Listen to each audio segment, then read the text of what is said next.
ఉమ్మడి మహబూబ్ నగర్ జిల్లాలో అత్యంత వెనుకబడిన ప్రాంతం గట్టు. నేటికి తాగు, సాగునీరు దొరక్క అక్కడి జనం వలసబాట పడుతున్నారు. దశాబ్దాలుగా ఆ ప్రాంత ప్రజల్ని ఊరిస్తున్న ఎత్తిపోతల పథకం అందుబాటులోకి వస్తే తప్ప బతుకులు బాగుపడవని కళ్ళు కాయలు కాచేలా ఎదురు చూస్తున్నారు. జోగులాంబ గద్వాల జిల్లా గట్టు మండలం అభివృద్ధికి ఆమడ దూరంగా ఉంది. దశాబ్దాలుగా సాగు, తాగునీరు లేక జనం అవస్థలు పడుతున్నారు. ఎన్నో ఏళ్లుగా ఊరిస్తున్న గట్టు ఎత్తిపోతల పథకానికి ప్రభుత్వం పరిపాలనా అనుమతులిచ్చింది. గతంలో కేవలం 5,000 ఎకరాలకు మాత్రమే నీరందే విధంగా ప్రతిపాదనలుండగా తాజాగా ప్రాజెక్టుల పునరాకృతిలో భాగంగా 30,000 ఎకరాల ఆయకట్టుకు పెంచారు. నెట్టెంపాడు ప్రాజెక్టులో అంతర్భాగంగా ఉన్న గట్టు ఎత్తిపోతలకు జూరాల వరద నీటిని తరలిస్తారు. ర్యాలంపాడు వద్ద నిర్మించిన జలాశయంలో నిల్వచేసి అక్కడ్నుంచి పంపింగ్ ద్వారా గట్టు ప్రాంతానికి తరలిస్తారు. గట్టు మండలం గజ్జెలమ్మ గుట్ట వద్ద నిర్మించనున్న జలాశయం ద్వారా 4.5 టీఎంసీలు నిల్వచేసి 20 గ్రామాల్లోని చెరువులను నింపనున్నారు.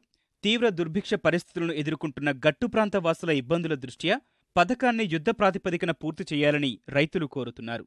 తలాపునే గంగమ్మ ప్రవహిస్తున్నా ఎన్నాళ్లీ కరవు పరిస్థితులని ప్రశ్నిస్తున్నారు.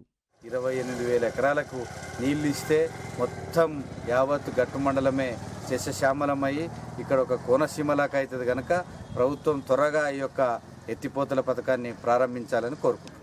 ఈ యొక్క వలసల నివారణ కావాలంటే గట్టు ఎత్తిపోతల పథకం కావాలా. అదేవిధంగా ఇక్కడ అత్యంత వెనుకబడిన అక్షరాస్యత శాతం ఉంది, 34%. ఈ యొక్క ఎత్తిపోతల పథకం రావడం ద్వారా ఇక్కడనే జీవించడం ద్వారా వలసలు తగ్గి ఆ పిల్లలు కూడా ఇక్కడనే చదువుకొని పాఠశాలకు వెళ్ళి చదువుకుంటారు కనుక మాకు ఈ యొక్క ఎత్తిపోతల పథకమే శరణ్యము. ఇప్పటి ప్రభుత్వం 100% చేస్తుందని ఆశాభావంతో వ్యక్తం చేస్తున్నారు జనాలు కూడా. కంపల్సరీగా రావాలి, వస్తే ప్రతి ఒక్కరు కూడా చదువుకోవడానికి మంచి అవకాశం ఉంటుంది, జనాలకు కూడా ఉపాధి అవకాశం కూడా ఉంటుంది. నీళ్లు వస్తేనే కంపల్సరీగా ఉపాధి దొరుకుతుంది, జనాలు భూగర్భ జలాలు పెరుగుతాయి.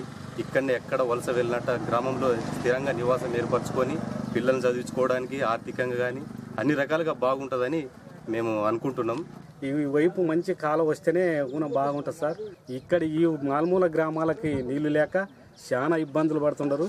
ఇది హై లెవెల్ కెనాల్ వస్తేనే చాలా మంచిగా ఉంటుంది సార్. యంత్రాంగం ప్రత్యేక దృష్టి సారించి వీలైనంత త్వరగా గట్టు ప్రాంత వాసుల తాగు, సాగునీటి కష్టాలు కడతీర్చాలని ముక్త కంఠంతో నినదిస్తున్నారు.